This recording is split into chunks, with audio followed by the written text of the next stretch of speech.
कधीच कोणाच्या घरी खाली हात जाणं हे बरं दिसत नाही. सो बरं नसतंच असं. प्रत्येकाकडे पण कोणाकडेही जाऊ तरी जाताना एखादा बिस्किटचा पुडा तरी घेऊन जावा. माझ्या मते ही आपली परंपरा आहे की कोणाकडेही तुम्ही जाताना एखादी छोटं, त्यांच्या घरात एखादं लहान मुलं असेल तर तुम्ही जाताना एखादं चॉकलेट घेऊन जा. Good morning. राजश्री ब्लॉगच्या नवीन एका व्हिडिओमध्ये मी तुम्हा सर्वांचं पुन्हा एकदा खूप खूप मनापासून स्वागत करते. चहा घेत गॅलरीत बसलेली आहे. आज बऱ्याच दिवसांनी गॅलरीमध्ये मी चहा घेत बसले, कारण एरवी मी बाकी सगळ्यांबरोबर बसून चहा घेते. परंतु आज तुम्हाला काही सांगायचं आहे. आम्ही उद्या कुठेतरी चाललो आहे. कुठेतरी म्हणजे तुमच्यापासून लपवण्यासारखं काहीच नाही आहे, कारण आम्ही चाललेलो आहोत हर्षितच्या बहिणीच्या लग्नाला. म्हणजे माझे चुलत दीर आहेत, त्यांच्या मुलीचं लग्न आहे. सो आम्ही कुठे चाललेलो आहोत हे तुम्हाला माझ्या नेक्स्ट व्लॉगमध्ये कळेल. परंतु आज भरपूर सारी कामं आवरायची आहेत. सो हर्षितच्या बहिणीला तुम्ही, हर्षितची जी भाऊबीज तिने केलेली होती, मी जेव्हा दिवाळीला कणकवलीला गावाला गेलेली होती त्या टायमाला त्याची भाऊबीज त्याच्या बहिणीने केलेली होती. ती तुम्ही तो व्लॉग बघितलाच असेल. तीच त्याची बहीण जिचं लग्न आहे. म्हणजे दिवस असे भरकन निघून गेले की ज्या वेळेला आम्हाला कळालं, म्हणजे हर्षितला जेव्हा कळालं की तिचं लग्न होतंय, तेव्हा हर्षितने मला एक प्रश्न विचारलेला, मम्मा आता दीदी आपल्याकडे येणार नाही का? तर मी त्याला तेव्हा म्हटलेलं, बाळा असं नसतं, कारण आत्ता हर्षित 12 वर्षाचा आहे. सो त्याला ह्या सगळ्या गोष्टीबद्दल अजून तेवढं काही माहीत नाही आहे की लग्न काय असतं. त्याला फक्त एवढंच माहिती आहे की लग्न झाल्यानंतर मुलगी ही मुलाच्या घरी जाते, दॅट्स ऑल. ह्याच्याशिवाय त्याला काहीच माहिती नाही. सो मी तेव्हा त्याला सांगितलेलं, बाळा जशी मी तुझ्या आजी आजोबांच्या घरून इथे आली, तुझ्या बाबांबरोबर लग्न केलं, तसंच दीदीसुद्धा लग्न करून दुसऱ्याच्या घरी जाणार आहे. परंतु प्रत्येक भाऊबीजेला आणि रक्षाबंधनला तुला राखी बांधणार आहे, ओवाळणार आहे. त्याला आत्तापासूनच एवढं टेन्शन आले, कारण हर्षित तुम्हाला माहिती आहे एकटाच आहे, त्याला बहीण किंवा भाऊ नाही आहे. सो त्याला हे एवढं टेन्शन आलं की आता दीदी येणार नाही आहे, मला राखी बांधणार नाही आहे वगैरे सर्व त्याचं चालू होतं. अजूनसुद्धा त्याने मला बरेच सारे प्रश्न विचारले, पण मी तेव्हा त्याला हेच सांगितलं, बाळा असं नसतं, ती तुला नक्की राखी रक्षाबंधनाला येणार, तुला भाऊबीज करणार वगैरे सर्व गोष्टी होणार आहेत. कारण ही जी त्याची बहीण आहे ना, त्याचं आणि तिचं एवढं खूप क्लोज रिलेशन आहे. कारण हर्षित लहान असल्यापासून ती आमच्याकडे येते आणि ती म्हणजे अक्षरशः ती त्याला आंघोळ घालणं, त्याचे दात घासणं. म्हणजे हर्षित जेव्हा जन्म झालेला तेव्हा ती सुद्धा लहान होती ऑब्व्हियसली. परंतु नंतर जसं जेव्हा जेव्हा ती आमच्याकडे यायची तेव्हा ती हर्षितचं सगळं करायची. हर्षितला जेवण भरवण्यापासून सगळ्या गोष्टी तिने त्याच्या केल्या. सो त्या दोघांचा बॉन्ड एवढा म्हणजे घट्ट आहे ना की तुम्हाला मी काय सांगू. सो तिचंच लग्न आहे आणि त्या लग्नासाठी आम्ही कुठे जातोय हे तर तुम्हाला माझ्या नेक्स्ट व्लॉगमध्ये कळेल. सो आज बरीच सारी कामं आहेत. तेच आता मिस्टरांबरोबर तेच माझं बोलणं चाललेलं होतं की तुझी काय काय कामं आहेत ती मला सांग. म्हणजे त्याचे कपडे शिवायला वगैरे दिलेले आहेत. मला सुद्धा आज 7 दिवसात बरीच कामं आहेत. म्हणजे फर्स्ट ऑफ ऑल मला पार्लरला जायचं आहे. तुम्हाला सरळ सांगायचं झालं तर मला पार्लरला मेकअप करायला वगैरे अजिबात आवडत नाही, कारण मी माझ्या स्किनची खूप काळजी घेते. नॉर्मली मी लिपस्टिक, काजळ, दॅट्स ऑल एवढ्याच गोष्टी स्किनला वापरते. त्याच्याशिवाय मी काहीही वापरत नाही, कारण मी माझ्या स्किनची खूप काळजी घेते. मी ऑइली खाणं खूप कमी खाते. मी खाते नाही असं नाही, पण रेअरली असतं माझं. ॲज वेल ॲज पाणी मी 2 ते 2.5 लिटर दिवसातनं पाणी पिते. कारण कसं झालं आहे, गेल्याच आठवड्यामध्ये मला कळलं आहे की मला PCODचा त्रास चालू झालेला आहे. आता मी विचार केलेला आहे की जसं आता, कारण आता लग्न सराईत आहेत, खूप साऱ्या लग्नांना माझं जाणं होतं. सो तिथे भरपूर साऱ्या गोष्टी खाणं होतं, ऑइली खाणं होतं, खूप हेवी खाणं होतं. लग्न वगैरे संपतील, कारण जशी तुळशी विवाह झालेला आहे तसं सगळ्यांच्याकडे लग्न आहेत आणि लग्नाला जाणं हे खूप महत्त्वाचं आहे. कारण मी असं मानते, जर आपण कोणाच्या लग्नाला गेलो तरच कोणतरी आपल्याही मुलाच्या लग्नाला येईल. जोक सपाट, परंतु येस मी प्रत्येकाचं लग्न अटेंड करते. आणि त्याच्यामुळे कसं होतं, आत्ता लग्नामध्ये भरपूर साऱ्या गोष्टी खाणं होतं आणि त्याच्यामुळे वेट जे आहे पुट ऑन झालेलं आहे. आणि मला अचानकच गेल्या आठवड्यात कळलं की मला गोष्टी माझ्या शरीरामध्ये काही चेंजेस व्हायला लागले. आणि त्या टायमाला मी डॉक्टरकडे गेली, गायनॅकला भेटली. सो त्यांनी मला सांगितलं की तिने माझे टेस्टसुद्धा केल्या आणि त्याच्यातनं असं कळलं की मला PCODचा त्रास चालू झालेला आहे. वेट लॉसला सुरुवात करायची आहे, परंतु ही लग्न सराईत वगैरे सगळ्या गोष्टी संपल्या, लग्न सगळ्यांची संपली की मग मी माझ्या शरीराकडे लक्ष द्यायला सुरुवात करणार आहे। वॉक आहे, एक्सरसाइज आहे, डाएटवरती डाएट कंट्रोल केला पाहिजे। कारण मी हे सर्व आधी करायची त्यावेळेला माझं वेट हे मेंटेन होतं। कारण मला स्वतःचं असं म्हणणं आहे की डाएट तुमचं 80% हा तुमचा डाएटवरती जोर असला पाहिजे आणि बाकी जे पर्सेंटेज आहेत 20% हे तुमचं वॉक, एक्सरसाइज ह्या गोष्टीसुद्धा तेवढ्याच महत्त्वाच्या आहेत। सो आजच्या पूर्ण दिवसामध्ये मला आता मी माझं जेवण आवरते कारण मिस्टरसुद्धा ऑफिसला यायचं आहे, त्याचा डबा बनवायचा आहे। सो ते करून घेते। त्याच्यानंतर हर्षित तर स्कूलला गेला आहे कारण हर्षितच्या पण आता दांड्या होणार आहेत। सो त्याच्या टीचरला मेलसुद्धा करायचा आहे की हर्षित 4 दिवस येणार नाही आहे स्कूलमध्ये। आणि त्याच्यानंतर मला पार्लरला जायचं आहे। त्याच्यानंतर माझे ब्लाऊज वगैरे शिवायला दिले ते घेऊन यायचे आहेत। मिस्टरांचे, मुलांचे, दोघांचे कपडे स्टिचसाठी दिलेले आहेत ते घेऊन यायचे। आणि सर्वात महत्त्वाचं म्हणजे मला बॅग भरायची आहे कारण आम्ही ज्या ठिकाणी चाललेलो आहोत तिथे म्हणजे जे रिच्युअल्स आहेत, जे फंक्शन्स आहेत ते फंक्शन्स अटेंड करणे, वेगवेगळ्या थीम आहेत। सो आमच्याकडे ग्रहमक हा प्रकार असतो, त्याच्यानंतर संगीत आहे, तो ग्रहमकाचे कपडे वेगळे, त्या दिवशी त्या टायमाला थीम आहे, संगीतच्या टायमाला पुन्हा कपडे वेगळे आणि त्याच्यानंतर लग्न। सो ह्या सगळ्या गोष्टींचे जे वेगवेगळे जे फंक्शन्स आहेत त्याच्यासाठी वेगवेगळ्या प्रकारच्या थीम्स आहेत। सो ते सगळे कपडे मला भरायचे आहेत। आणि लेडीज म्हटलं की जेंट्सचं एक वेळ चालून जातं, परंतु लेडीजचे जे कपडे असतात म्हणजे प्रत्येक वेळेला ज्वेलरी मॅच करणं, प्रत्येक साडीला, प्रत्येक ड्रेसला, प्रत्येक गोष्टी ह्या सर्व आता मला पॅक करायच्या आहेत। सो आज माझा त्याच्यामध्ये वेळ जाणार आहे। माझे कपडे भरायचे आहेत, मिस्टरांचे आणि मुलाचे, अशा आमच्या 3 बॅगा आहेत। सो ह्या सर्व गोष्टी करायच्या आहेत। असाच दिवस निघून जाणार आहे, खूप सारी कामं आहेत। सो आता उरलेला जो चहा आहे तो मी आता संपवते आणि त्याच्यानंतर किचनची जी कामं आहेत ती कामं करायला जाते। तर मी आता किचनमधलं सगळं आवरून घेतलेलं आहे। जेवणसुद्धा दुपारचं बनवलेलं आहे। मिस्टर ऑफिसला निघून गेलेत। तुम्ही माझ्या मागे बघू शकता की खूप सारा पसारा आहे।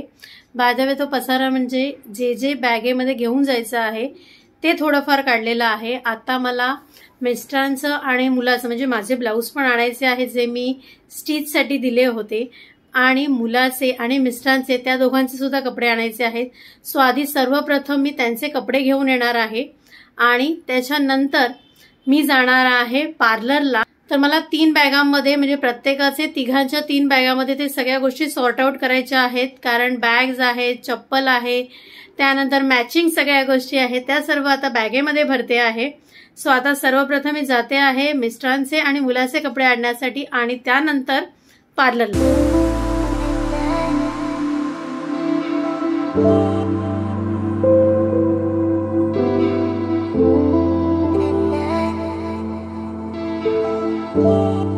आत्ताच थोड्या वेळाच पूर्वी पार्लरमधनं आली आहे आणि थोडा वेळ जरा बसली आहे।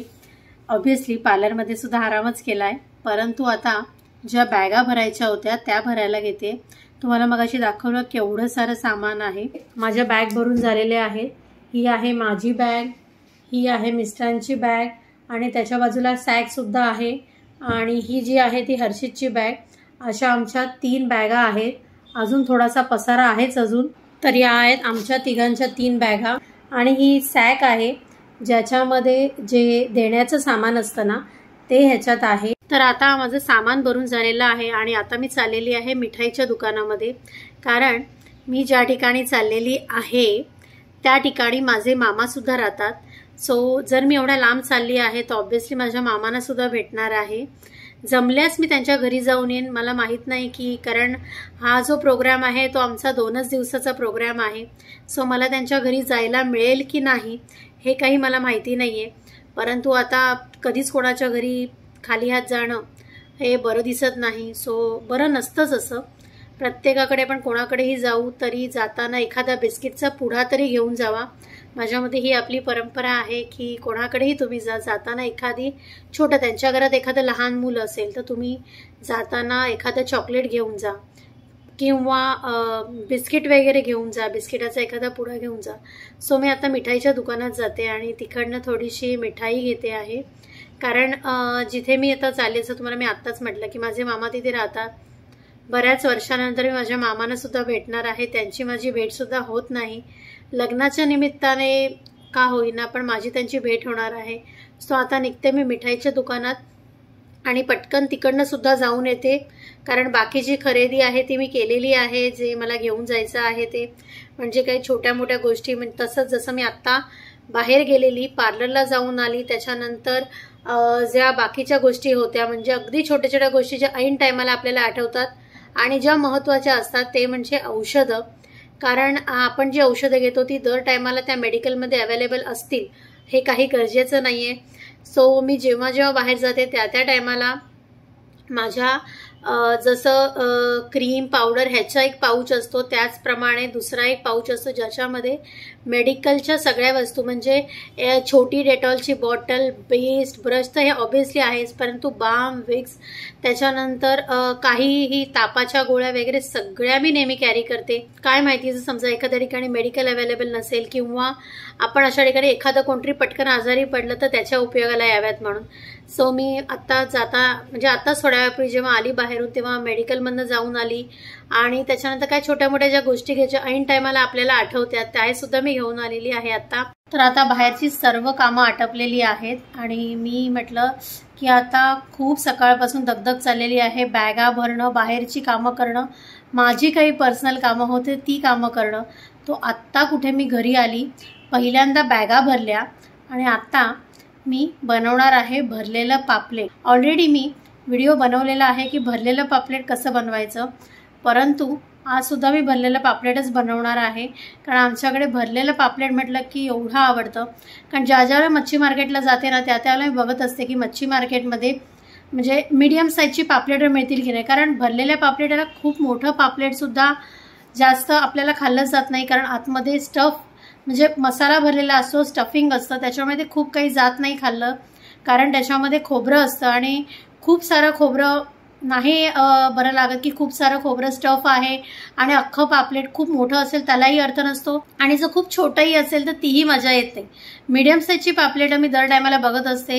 यावेळेला मी जेव्हा मार्केटमध्ये गेलेली तेव्हा येताना मी मच्छी मार्केटमधनं थोडी पापलेट आणलेली, तर मी त्याला मॅरिनेट वगैरे करून ठेवलेलं होतं. तर आता मी तेच आता भरलेलं पापलेट डिनरसाठी बनवणार आहे.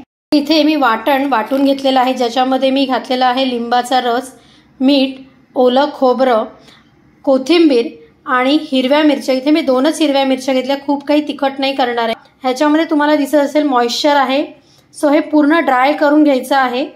तर इथे मी कढई ठेवलेली आहे गरम करायला आणि त्याच्यामध्ये आता मी हे सर्व घालते आहे. सो आता इथे मी मिक्सरमधलं जे वाटण आहे ते मी इथे घातलेलं आहे आणि ह्याच्यामध्ये तुम्ही बघू शकता मॉइश्चर आहे, तर हे मला पूर्ण ड्राय करून घ्यायचं आहे.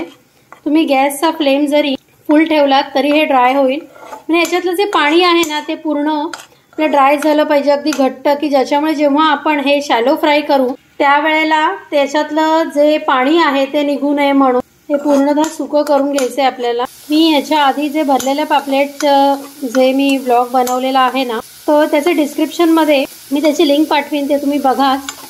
आता माझ्याकडे तेवढं दाखवायला वेळ खरंच नव्हता, कारण आता मी बाहेरून आली आणि त्याच्यानंतर जेवण वगैरे करायचं आहे. तुम्ही ते बघू शकता अशा पद्धतीत पूर्ण ड्राय झालेला आहे. सो आता मी हे पापलेटमध्ये भरून घेते. पद्धतीत मी हे सर्व भरलेलं पापलेट तयार करून ठेवलेलं आहे आणि ज्या वेळेला फ्राय करणार आहे त्यावेळेला म्हणजे हा मसाला सुद्धा आतमध्ये मस्त स्टफ होणार आहे, त्याचं जे टेस्ट आहे ती आतमध्ये पर्यंत जाणार आहे. सो आता थोड्या वेळाने मी फ्राय करायला घेते. इथे पॅन गरम करायला ठेवलेला आहे गॅसवरती आणि त्याच्यात तेल पण घातलेलं आहे. ह्या बाजूला हे जे भरलेलं पापलेट आहे हे मी एक 10 ते 15 मिनिटासाठी असंच ठेवलेलं होतं आणि आता इथे घेतलेला आहे रवा आणि त्याच्याबरोबर तांदळाचं पीठ. सो आता हे जे पापलेट आहे ना हे आधी मिक्स करून घेते, रवा आणि तांदळाचं पीठ हे अशा पद्धतीत. आणि आता हे जे भरलेलं पापलेट आहे ना, ही जी भरलेली बाजू आहे ती आधी मी याच्यात गोळवते.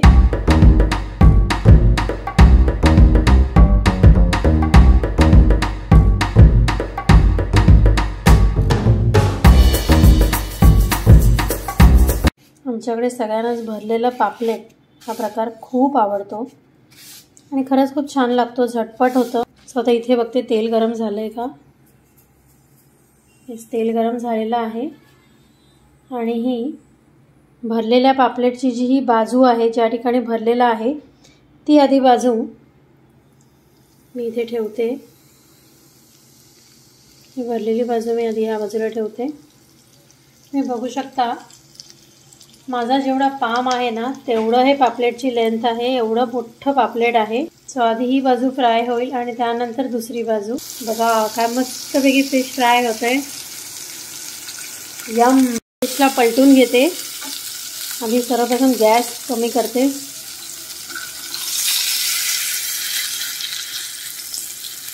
सो इथे पापलेटला पलटी मारलेली आहे। बघा कसं मस्त असं फ्राय होतंय। आवाज पण इतका छान येतोय, मस्त कुरकुरीत गरम गरम पापलेट। यम। खूप तोंडाला पाणी सुटलंय। मी वेट नाही करू शकत आहे की कधी फ्राय होईल आणि मी कधी खायला सुरुवात करेन। तो आता ह्याला मी थोडंसं प्रेस करते। माझ्यामध्ये मी बऱ्याच दिवसानंतर आज भरलेलं पापलेट बनवते। बरेच महिने झाले। मध्ये असा विचार केलेला, कारण हर्षितला सुद्धा भरलेलं पापलेट खायचं होतं। खूप विचार केला की बनवेन पण काही ना काही कारणामुळे राहून जायचं।